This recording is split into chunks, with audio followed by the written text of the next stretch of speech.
नमस्कार। Hot seat में आज बात उत्तर प्रदेश और एमपी की एक एक लोकसभा सीट की। पहले बात ताजनगरी आगरा की, जहां 15 साल से बीजेपी का कब्जा है। मोदी सरकार में मंत्री एसपी सिंह बघेल यहां से सांसद हैं और एक बार फिर मैदान में उतरे हैं। पीएम मोदी आज बघेल के समर्थन में जनसभा करेंगे। मोहब्बत की नगरी में कैसा है चुनावी माहौल, ये आपको बताएंगे। इसके बाद आपको लेकर चलेंगे भोपाल, जो बीजेपी का सबसे मजबूत गढ़ माना जाता है। पिछले 35 साल से भोपाल में बीजेपी का कब्जा है। किसके पक्ष में है भोपाल का समीकरण, ये देखिए। मैं कांग्रेस हूं और ये सब कांग्रेस है। 2024 এমন খেলা খেলবো। अब की बार 400 पार। सबसे पहले आपको लेकर चलते हैं मोहब्बत की नगरी आगरा में, जिसके पास पेठे की मिठास है और ताजमहल की पहचान है। यहां से मौजूदा सांसद हैं बीजेपी के एसपी सिंह बघेल, जिन्होंने यूपी पुलिस की नौकरी से सियासत के शिखर का सफर तय किया, जो हमेशा अपने संसदीय क्षेत्र में ही नजर आते हैं। पीएम मोदी के करीबी भी माने जाते हैं और आज पीएम मोदी खुद बघेल के समर्थन में जनसभा करेंगे, उनके लिए वोट मांगेंगे। बघेल कहते हैं उन्होंने अपने 4 कार्यकाल में दिल्ली में सिर्फ 25 रातें गुजारी है। वो हमेशा जनता के बीच ही मौजूद रहते हैं और यही वजह है कि बीजेपी ने एक बार फिर उन पर भरोसा जताया है।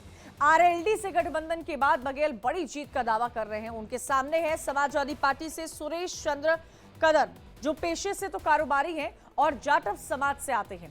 बीएसपी ने पूजा अमरोही को टिकट दिया है, लेकिन दिलचस्प ये है कि ये दलित बाहुल्य सीट होने के बावजूद आगरा में बीएसपी अभी तक अपना खाता तक नहीं खोल पाई है।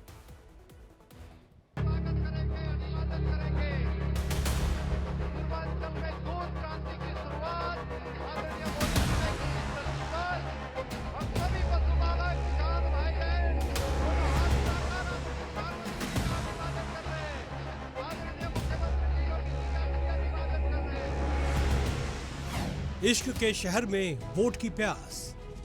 मेरा कोई व्यवसाय नहीं है, ना मैं पेट्रोल पंप चलाता हूँ ना गैस एजेंसी है।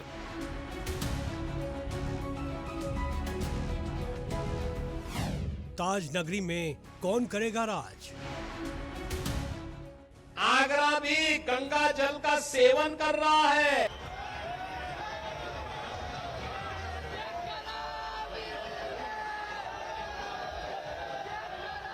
आगरा शहर किसी पहचान का मोहताज नहीं।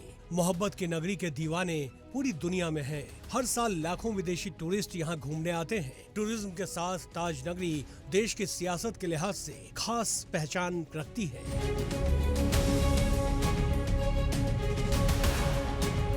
यहाँ पेठे की मिठास है तो दालमोट का चटपटा स्वाद भी। कहते हैं कि आगरा के लोग सियासतदां पर खूब मोहब्बत लुटाते हैं। ताज नगरी ने जिसे भी सिर आंखों पर बिठाया, उसके सिर बार बार ताज सजा है, चाहे वो सेठ अचल सिंह हो, रामशंकर कठेरिया या फिर फिल्म स्टार राज बब्बर हो।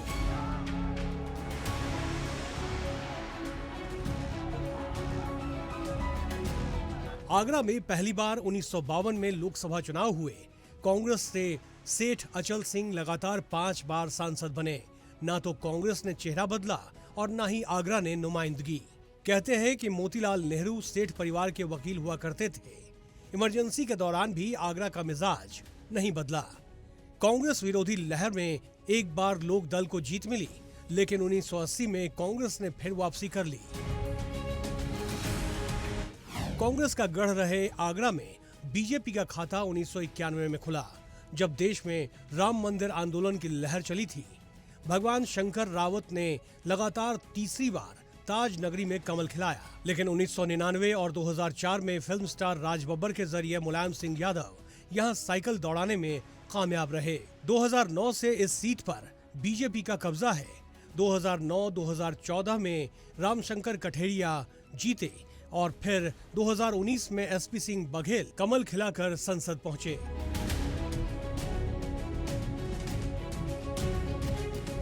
विकास की बात के लिए कुछ डिमांड करते हैं तो वो कोई सोना चांदी हीरे जवाहरात चांद सितारे थोड़े मांगते हैं। वो सड़क मांगेंगे, स्कूल, बिजली, पानी, नाली, खरंजा, कोई लाइट, पार्क, बाउंड्री, तो ये तो उनका हक बनता है। मैं तो कहता हूँ काम हो जाए तो भगवान का धन्यवाद देना, लेकिन ना भी हो तो भी इसे मढ़वा के रखना पत्र को। तो आने वाले समय में लोग कहा करेंगे कि एक भारत सरकार में ऐसा भी मंत्री होता था जो अपने पेन से चिट्ठियां लिखा करता था। एसपी सिंह बघेल मोदी सरकार में मंत्री हैं। पार्टी ने एक बार फिर उन्हें आगरा सुरक्षित सीट से मौका दिया है। पिछली बार उन्होंने 2 लाख से ज्यादा वोटों से जीत दर्ज की थी। बघेल के सामने एसपी से सुरेश चंद्र करदम, जो जूता कारोबारी हैं और जाटव समाज से आते हैं। बीएसपी ने अब की बार महिला प्रत्याशी उतारा है और पूजा अमरोही को टिकट दिया है, जो कांग्रेस नेता सत्या बहन की बेटी हैं। –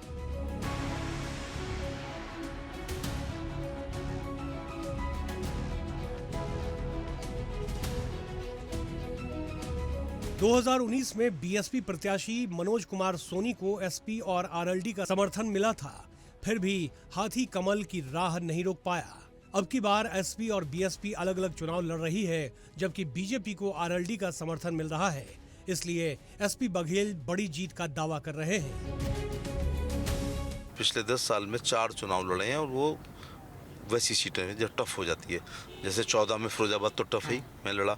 देन एक टुंडला विधानसभा जहाँ से मैं हुआ, मैं आज़ादी के बाद सेकेंड एमएलए हूँ बीजेपी का, तो वो 16 बार हम बीजेपी हारी थी, वहाँ लड़ा दिया, जीत गए। पर सपा बसपा गठबंधन होते ही आगरा थोड़ी टफ हो गई थी, क्योंकि ये दलितों की राजधानी है, मुस्लिम्स की राजधानी रही ही है, और देहात में समाजवादी पार्टी की एक विधानसभा में 1 लाख वोट एक ही जात का है, जलेसर में। तो मुझसे कहा गया यहाँ लड़ो, लड़े। मिनिस्टर था, फिर कहा गया करहल में जा करके लड़िएगा। बहुत अच्छा चुनाव हुआ करहल, हार जीत अलग बात है। जातीय समीकरण साधकर आगरा में सभी पार्टियों ने जीत का स्वाद चखा है, लेकिन सुरक्षित सीट होने के बावजूद बीएसपी को जीत नसीब नहीं हुई है। दलित और मुस्लिम वोटरों के सहारे बीएसपी 4 बार दूसरे नंबर पर रही है, लेकिन जीत का इंतजार उसे अभी तक है। बीएसपी प्रत्याशी पूजा अमरोही को इस बार भारतीय किसान यूनियन भानु का समर्थन मिला है, लेकिन अकेले चुनाव लड़ रही बीएसपी के लिए राह बेहद मुश्किल है। मोदी की गारंटी और केंद्र की योजनाओं के दम पर एसपी सिंह बघेल एक बार फिर बड़ी जीत को लेकर उत्साहित हैं। शुरू में जब मैं भाजपा में नहीं था, 4 बार एमपी था, तो 4 कार्यकाल में 23 रात दिल्ली में रुका था। 4 कार्यकाल में आप टोटल 23 रात रुके। 30 दिन में 23 दिन रुक जाते हैं। 23 नाइट स्टे इन दिल्ली इन माई 4 12वीं लोकसभा, 13वीं लोकसभा, 14वीं लोकसभा और राज्यसभा, ये लगा के मैं 23 रात इसलिए रुका हूँ। मैंने एक व्रत ले लिया था शुरू में। जातीय गुणागणित के साथ आगरा में कई बड़े चुनावी मुद्दे भी हैं। पर्यटन नगरी के औद्योगिक विकास की मांग लंबे समय से उठ रही है।